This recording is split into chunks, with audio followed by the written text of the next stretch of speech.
It's getting harder all the time. I usually try to aim for as many sales as I can. The cost of food keeps going up, along with housing and transportation. But wages are not keeping up.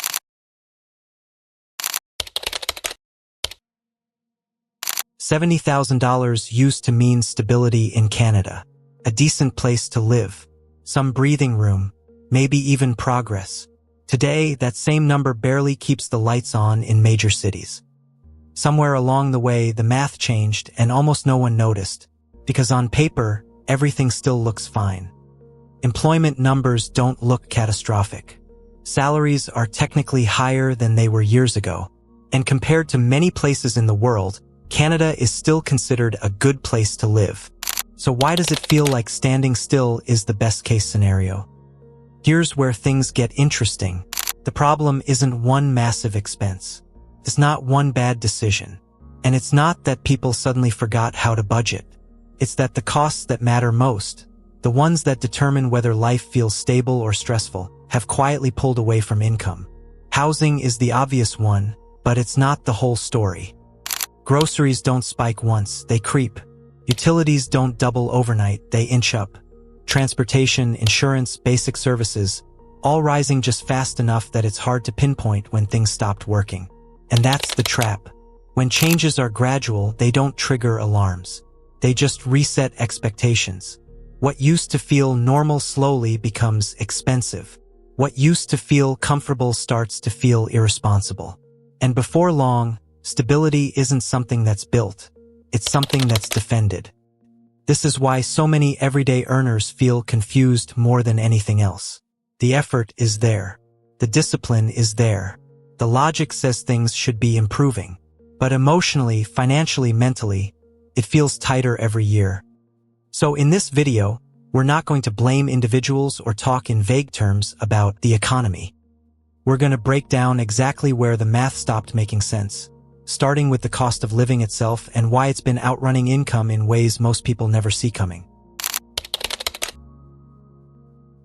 Even for an average Canadian, every essential is creeping up in cost faster than paychecks are growing.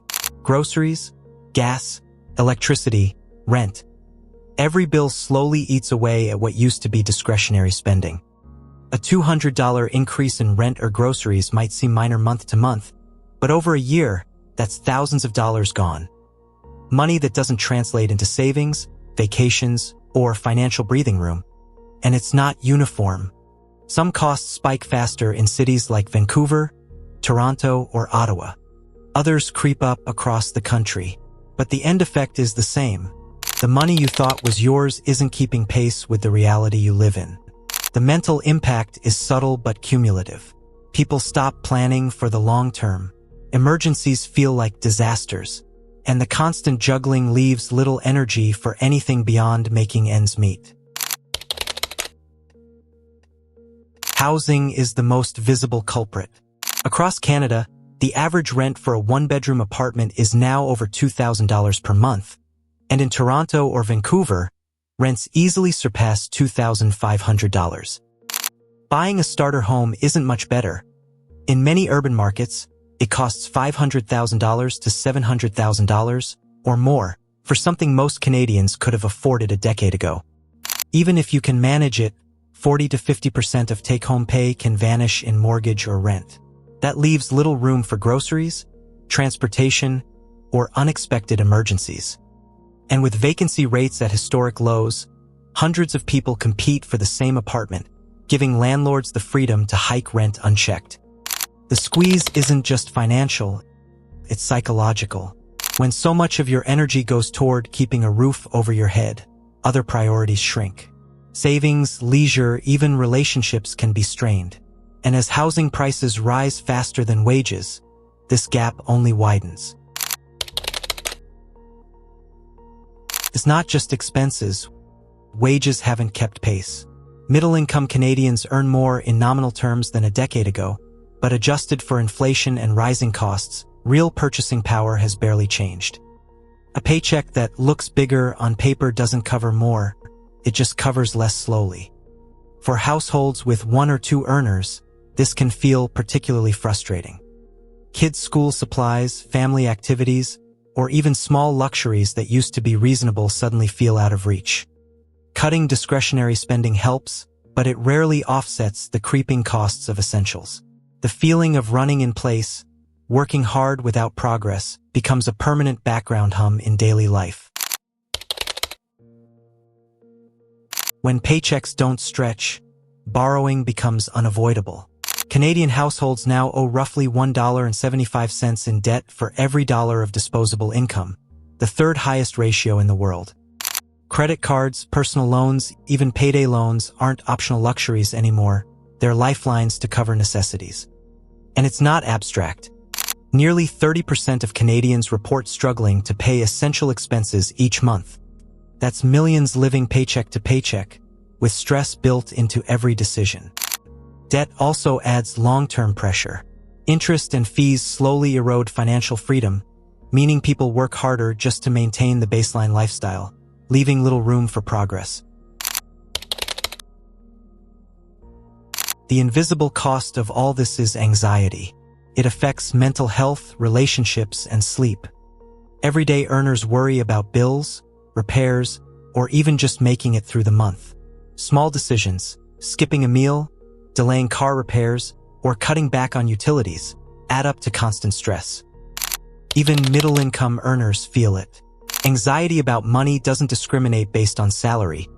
It compounds when obligations outpace income, creating a subtle but persistent drain on mental and emotional energy. The result is a baseline state that feels less like comfort and more like caution, vigilance, and constant trade-offs. Why is it so hard? It's not luck, it's systemic. Housing supply hasn't kept up with demand. Wages haven't grown alongside costs. Everyday essentials from food to transportation keep rising faster than most budgets can handle. Even with a full-time job, the math doesn't add up. Rising costs plus stagnant wages plus debt pressures equals the new normal for everyday earners. This isn't about individual mistakes. It's about structures that shift faster than paychecks, policies that lag behind reality, and market pressures that most Canadians can't influence. Understanding this context is key to seeing the bigger picture. Living in Canada feels broke not because people aren't working hard, but because income has been outpaced by essential costs. Housing, groceries, bills, debt. They all conspire to make your paycheck vanish faster than you expect. The truth is, millions of everyday Canadians are navigating the same challenge, and understanding why it happens is the first step to feeling less trapped and more in control. If this resonates with you, share your story in the comments. What's the biggest cost that makes you feel stretched each month? And if you want more insights into why the economy feels so different than the numbers suggest, hit subscribe and turn on notifications. You won't want to miss our future deep dives into how money really works.